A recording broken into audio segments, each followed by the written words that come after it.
I'll never forget the way the light from the observation tank hit them. It was soft, a shifting, bioluminescent blue that made the whole med bay feel like it was underwater, which technically we were. Eris was finally still. He wasn't fighting the sheets or checking the monitors anymore. He was just watching Alara.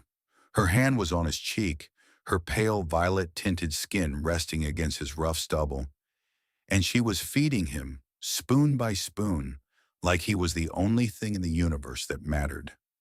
And Nomi, the kid, was passed out, dead weight across his shins, clutching that little toy scanner of hers. It was the quietest I'd ever seen the station. Truth is, looking at them then, you wouldn't guess the absolute hell they just walked out of. But let's back up. About 3 days, give or take, I was over by the diagnostic terminal, trying to recalibrate the sensors after the surge when Eris woke up. It wasn't a gentle waking, it was a gasp. That terrible sucking sound of a man who suddenly remembers he needs to breathe. He sat up way too fast, the leads on his chest snapping taut, his eyes wild and scanning for a danger that wasn't there anymore. Easy, Ilara said.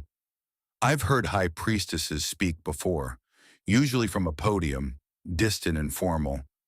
But this was low, vibrating right in her chest. She didn't flinch when he thrashed. She just caught his shoulders, her long fingers digging into the medical gown. Eris, look at me. You are safe. He blinked, the haze slowly clearing. Nomi? She is here, Ilara whispered, tilting her head toward the mattress edge. Little Nomi popped up then, looking tired but triumphant. She held up a plastic medical tricorder, a toy from the station gift shop, and waved it over Eris's face. I fixed the bad rhythms, Dr. Eris. The beeping stopped being angry. 63-hour, Ilara told him, answering the question he hadn't asked yet. You have been in the dark for 63 hours. I saw the guilt hit him before the memory did. He tried to swing his legs out, but his body just wasn't having it. He slumped back, and that's when the flashback must have hit him. I saw his pupils blow out, wide and terrified. He wasn't in the clean, humming medbay anymore. In his head, he was back in the chaos. I remember it too. The black tide, a thermal vent rupture that flooded the lower decks with neurotoxins. The alarms had been screaming that two-tone wail that rattles your teeth. I saw Eris when they rushed Nomi in.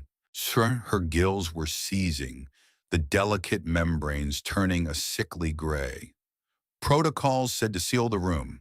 Protocols said to put on full hazmat gear. Eris, he didn't wait for any of that. I saw him bypass the safety interlocks on the blood filtration unit with his bare hands, ignoring the sparks and the warnings flashing on his own suit's HUD. He manually filtered her blood, standing there in the middle of a toxic cloud with a cracked visor, watching the oxygen levels in his own tank drop to zero. He didn't stop until her gills flushed pink again. I remember watching him take 3 steps back from the table, look at the vitals monitor to confirm she was stable, and then he just folded, like a puppet with cut strings. He hit the deck hard. Back in the present, Eris rubbed his face, his hand trembling. I thought I lost her, he rasped. The memory clearly still burning behind his eyes. You saved everyone, Ilara said, and there was a fierce heat in her voice that made me look up from my console. But you almost paid for it with everything you had. You'd think nearly dying would keep a man in bed. But Eris? I saw him try to stand up not 10 minutes later. I watched from the doorway as he stumbled toward the exit. He was leaning heavily against the bulkhead, his fingers flying over the keypad, trying to override the lock I'd personally set. He was sweating, pale as a sheet, mumbling something about the secondary filtration pumps. He looked like a man trying to outrun a ghost. Access denied, the computer chirped. Open the damn door, Eris growled, punching the panel. He turned around to find a different kind of security detail blocking his path. And it wasn't the station Marines. It was Alara. And standing right next to her, clutching a data pad that looked way too big for her hands, was Nomi. I cannot allow that, Ilara said. She didn't sound like a diplomat negotiating a treaty. She sounded like a wall. Eris leaned back against the locked door, sliding down a few inches. Alara, the station isn't stable. If the scrubbers fail, the scrubbers are fine, Nomi piped up. She stepped forward, deadly serious, and tapped her screen. I have conducted a study. I had to stifle a laugh. Truth is, it was the cutest thing I'd ever seen in a crisis. Nomi turned the pad around. It was a crude graph, drawn in bright holographic marker. Subject, Dr. Aris, she read aloud, like she was presenting a dissertation. Variable A, recovery speed. Variable B, proximity to mother. As you can see, the data indicates a 90% increase in vital signs when mother is holding your hand. It is science. You cannot argue with science. Iris stared at the chart. His mouth opened, then closed. It is a very thorough study, Ilara added softly, stepping into his personal space. This is where the air changed. I saw Eris try to put his walls back up, that stoic, doctor knows best armor he wears. Ilara, I'm fine. I need to work. It's what I do. I know, she said. She reached out, placing a hand flat against his chest, right over his heart. I bet she could feel it hammering against his ribs. You fought for every life on this station, Eris. You fought for the engineers, the cooks, the pilots. You fought for Nomi. Her voice cracked, just a fraction. But who fights for you?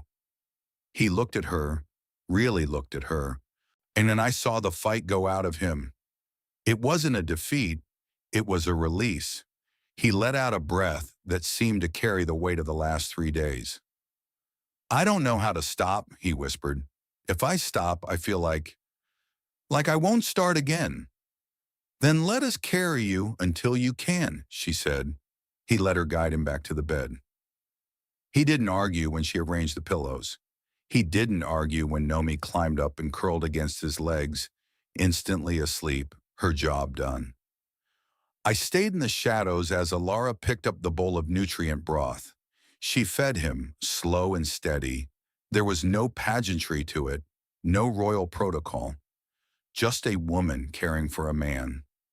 Outside the viewport, a school of luminescent jellyfish drifted by, painting the room in shifting waves of neon teal. It was quiet, save for the hum of the life support and the soft clink of the spoon.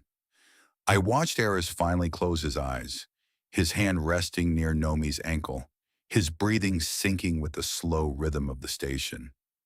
I realized then that I wasn't looking at a doctor and his patients anymore.